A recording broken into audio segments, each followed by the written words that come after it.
嘿呦，各位，欢迎回来到游戏频道，我是 Mike。那潜水员戴夫呢？丛林的 DLC 最近玩的差不多了啦。那这边呢，我想说做个丛林枪，就是各种属性的展示的介绍啦。因为刚开始呢，应该许多玩家都会纠结，到底丛林枪的终极属性要选择哪一个好。那毕竟游戏呢，它也没有展示给大家看，所以也不清楚就是每把的攻击模式。那这边呢，我就展示一下给大家看，顺便分享一下我的心得啦。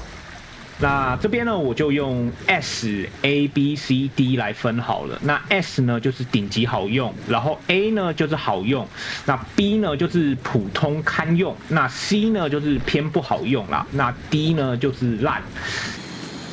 这边呢，我们就先从步枪开始好了。那这边呢，这个第一把这个五弦枪，那这把呢，我个人觉得偏不好用啦。那因为这把的意思呢是说，就是当子弹射出后呢，打中目标会分裂成2发子弹，然后一直弹跳。所以这把的意思呢是说，如果打一群就是密集的小鱼群的话呢，这把会很实用。但说实在的啦，因为我比较喜欢抓活鱼，那因为可以拿到3星肉肉嘛，还有就是可以收集这个3星卡牌。那死的鱼呢，它给的肉量比较少一点，也相对的就是代表说会占你背包的空间，所以等于是说我抓活鱼呢跑1趟，等于是说抓死鱼跑3趟啦。所以用这把枪呢打一群小鱼，我觉得蛮浪费的啦。那拿它来打大鱼的话呢，它的攻击力我觉得又普普，就有点不上不下的。所以最终属性的话呢，我大概会给它低级吧。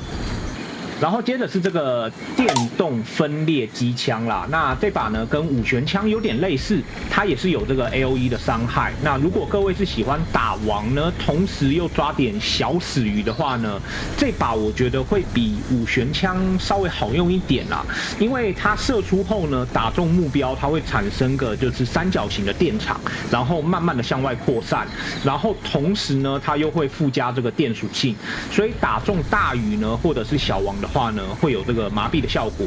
所以相较于五弦枪呢，在控场上呢，我觉得会比较好一点啦。那打大鱼呢，或者是王的话呢，我觉得会比较安全，所以我觉得这把呢，相较于五弦枪呢，我觉得它会好用一点。另外，刚刚忘了提啊，就是电动分裂机枪呢，跟五弦枪瞄准后呢，它左键按住可以快速的射出3发，所以就是不要一发一发的射。否则这2把呢，我觉得它单一的攻击力呢都稍微比较差一点啦。但因为这把呢，它也会就是把一堆鱼给杀死，所以我会给它大概 B 吧，就是我觉得堪用啦。然后接着再来是这个堆叠能量步枪，那这把分支下来的这个枪支呢，相较于上方的分支呢，是比较属于单一目标伤害的枪。那下方这2把呢，我比较稍微喜欢一点啦，因为我比较喜欢可以自行决定要攻击的目标。那堆叠能量步枪是说，它攻击同一目标3次后呢，第3次它会有个暴击的效果。那我比较喜欢这种单一目标攻击的枪，因为它不会就是一次杀一堆鱼，然后莫名的让身上呢扛一堆重量，而且呢，它单一攻击的威力又强。那打大鱼呢，或者是打王呢，会比较方便一点。而这把枪呢，就是它所谓这个无视目标防御的意思呢，是说在湖底呢，你会碰到这个直角石或者是菊石，那它某个部位呢会有这个防御效果的这个生物。所以这把枪呢，它可以就是无视它的这个防御效果，就是直接随便朝个部位打就可以了。所以如果要补这个菊石或者是补这个直角石的话呢，这把枪我觉得是一个不错的选择啦。那因为这种偏大型的生物呢，杀死它采的肉也是2星的，所以相较于鱼叉的话呢，会比较方便一点啦。那这把枪打小王也可以，所以我个人在使用上呢，我觉得堆叠能量步枪的话，我会给它 A 啦，就是好用。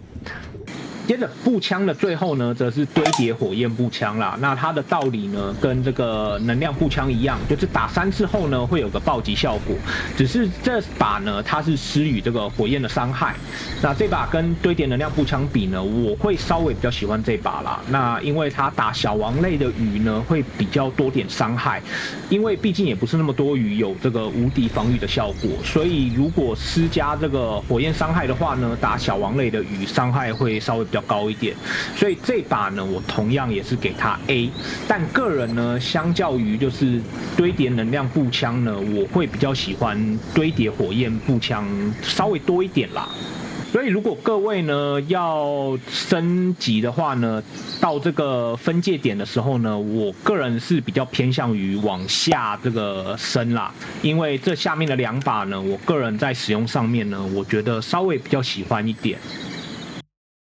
接着是丛林枪第2把霰弹枪，它的最终形态第一种是这个爆炸5旋霰弹枪。这把是说呢，射出后它会以伞形的方式射出数颗火箭，然后在霰弹枪的最大射程处爆炸。那这把其实我个人没有很喜欢，是因为它如同就是之前我说的那个就是闪电的步枪啊，或者是说那个5旋枪一样。那因为呢，它会莫名的杀一堆小鱼，然后它的射程也不远，而且小鱼群呢也很少会聚集分散成那么大一群啊。那打小王类的鱼呢，如果只有单颗打中网的话呢，它的威力也不强，然后你又要贴网呢，稍微贴得近一点，所以在使用上呢，我觉得找不太到就是发挥它效能的情况啦，所以我会给它第1把，就是我个人呢觉得蛮不好用的啦。再来霰弹枪的这个第2形态呢，是这个粘性5旋霰弹枪。那这个逻辑很简单，就是击中目标后呢，目标会有缓速的效果，那类似渔网的这个效果啦。那这把在打类似巨骨鱼这种鱼呢，我觉得还不错，因为它如果是垂直游的话，霰弹枪伞形的子弹刚好可以很完美的全部打在其身上，达到最大的伤害，而且击中后呢，它又有缓速，让你比较有反应的时间。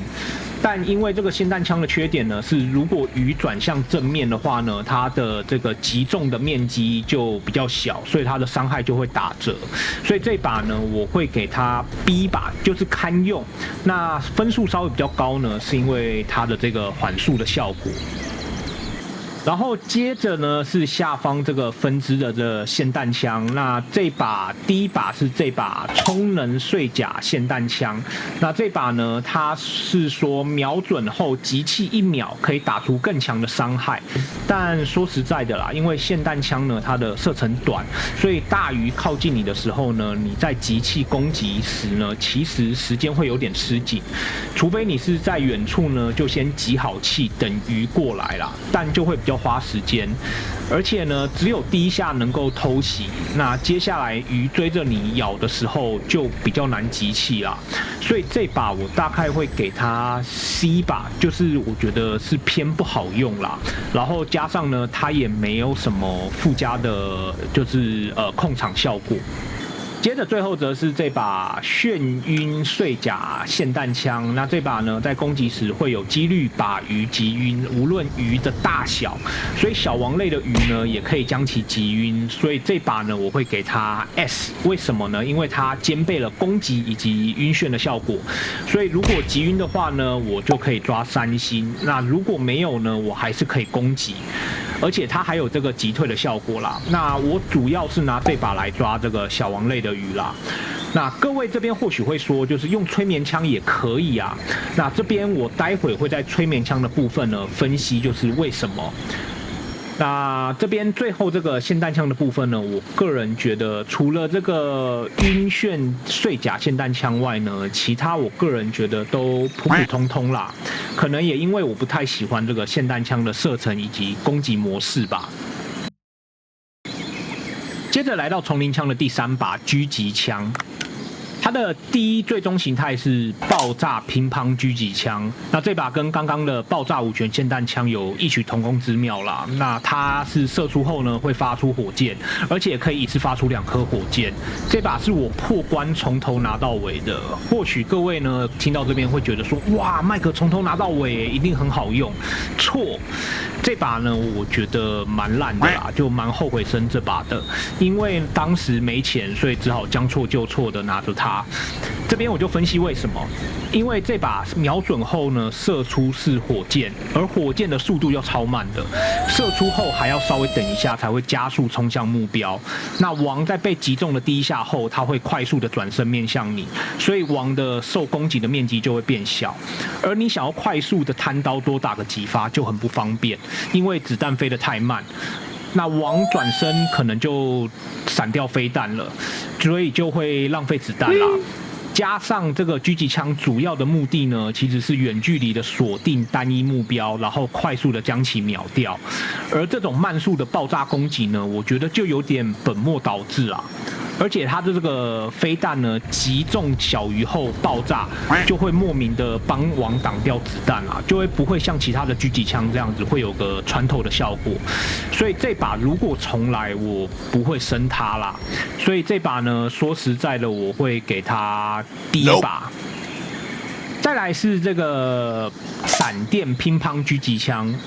那这把之前本体也有，就是射出后呢，击中目标会有这个连锁闪电的效果。个人是觉得普普通通啦，如同一开始我所说的，就我不太喜欢杀一堆小鱼，所以如果要击杀的话呢，我喜欢单一目标的击杀大鱼，所以小鱼呢尽量就用活捉的。所以这把我大概会给它 B 吧，就是它的攻击呢，还有就是它的这个 AOE 的伤害，我觉得还算可以啦，还算堪用。接着是下方分支的强力穿甲狙击枪，这把大概是我觉得狙击枪应该要有的最终形态啦，就是单一目标攻击，而且高伤害，所以我觉得它就是个打王利器。再来就是说它的射程远、子弹快，还有这个穿透效果。只是这把在使用的时候呢，要稍微瞄准1秒，就是待它的准心在目标身上锁定后，它就可以打出最高的伤害了。所以这把我会给它 S 啦，就是因为它打王很方便。就是因为一般来说，就是我不会拿着狙击枪打小鱼啦，就是拿狙击枪呢，主要是拿来打就是小王或者是比较难打的鱼，所以这把呢，我觉得它可以比较快的秒掉这些王或者是一些潜在的威胁啦。狙击枪的最后则是毒弹穿甲狙击枪，这把我觉得也很好用。因为它同样的有这个瞄准真伤，射出后的子弹会在后方留下毒物，让所经的生物中毒。但我个人稍微比较喜欢强力穿甲狙击枪多一点啦，因为毕竟毒伤呢，它要发挥效用要稍微花一点时间，就要慢慢的等它扣血，所以我比较喜欢打出后呢，直接就高伤害。再来，另外就是同样，因为我不喜欢抓一堆小死鱼啦，所以这把我会给它 A 吧，就偏 S 啦，但是我觉得应该是 A 顶这样子，就是也是算是蛮好用的。所以这边如果各位要升狙击枪的话呢，分支的部分我觉得往下升会稍微比较好一点。接着丛林枪的最后就是网枪了，网枪我个人觉得都很好用啦。这边它的第一种最终形态是丛林钢网枪，这把我觉得应该是最好用的吧。基本上除了小王类的鱼，其他的鱼都可以活抓。重点是它还有子弹回归的效果，在前一个这个升级呢，这边有回收网子时有几率回复1发网弹，所以这把网枪呢，在抓这个3星肉肉的时候呢，真的是轻而易举。所以这把毫无悬念的啦，我会给它 S。另外这边我要稍微提一下之前的眩晕碎甲霰弹枪，我这边会用这个网枪搭配这个眩晕碎甲霰弹枪，为什么？因为网枪抓其他的鱼，而眩晕碎甲霰弹枪则是抓小王类的鱼。如果击晕的话，可以直接活抓3星。再来是它的子弹不共用，所以抓小鱼的时候呢，我用网枪；抓大鱼的时候，我用霰弹枪。所以这样子的话，一来一往，这个抓的数量就可以增加。接着第二形态是这个丛林粘性网枪，那这把跟钢网枪不太一样的是它的攻击形态，它的逻辑其实就是射出一张渔网啦，那捕捉就是碰触到渔网的鱼，所以有这把枪后就不用去培根博士那边买渔网。那这把呢，跟之前的网枪不同的是，它属于就是以逸待劳型的啦，所以就是射出后呢，就等于自行落入陷阱。那这边同样搭配这个眩晕碎甲霰弹枪呢，也是很好的选择，因为小王类的鱼呢，它旁会伴随了一些小喽啰啦，就很烦。用这把粘性网枪可以创造一些防护网，让这些小喽啰呢被网住，然后自己可以专心的打王。所以这把粘性网枪我也会给它就是 S， 就是好用。再来网枪下方分支的形态是睡眠枪，第一种是波浪睡眠枪，攻击时会向前发出一道睡眠波，同样也可以催眠鱼类，让你就是活捉可以抓3星肉肉。但我个人比较喜欢网枪多一点啦，因为网枪网住鱼后呢，鱼会被困在网中等你处置。但催眠枪呢，将鱼催眠后，过一段时间鱼会醒来，所以还要赶过去一个一个抓，就比较麻烦。但催眠枪呢，同样可以抓小王，只要让小王就是中睡眠波3次，就可以将其睡着。但如果大鱼小鱼都用催眠枪抓的话呢，子弹就会用的比较快啦。所以我个人比较喜欢用网枪搭配眩晕霰弹枪，续战力会比较好一点。所以因为这样，我个人会把这把就是评 B 级偏 A 吧。再来这个网枪的最后就是这把脉冲睡眠枪，那这把也是睡眠效果啦，同样也可以睡小王。只是跟波浪睡眠枪的攻击形态不同，波浪呢它是向前射一道波，脉冲则是自身周遭产生一圈睡眠波。我个人觉得比较没有那么好用啦，因为它的攻击距离比较短。虽然说圆形的范围好像听起来很广，但说实在的，很少会碰到鱼围你围一圈的状况。再来就是说，它抓小鱼也不是，抓大鱼也不是，就是小鱼靠近的时候呢，基本上它就游走了；大鱼靠近的时候，近距离的攻击又会让你变得比较紧张。所以这把我个人就妥妥的给它 B 级吧，我个人可能 B 偏 C 吧。所以如果要升网枪的话，在分支的部分，我个人会选择往上升啦。这边以上就是这次丛林枪的心得分享，就希望给新玩家升级的时候一点方向，不会像我升到这把爆炸乒乓狙击枪这样，就是我个人觉得蛮难用的窘境啦。那这边这次就这样，我们就下次见喽，拜。And we say bye bye.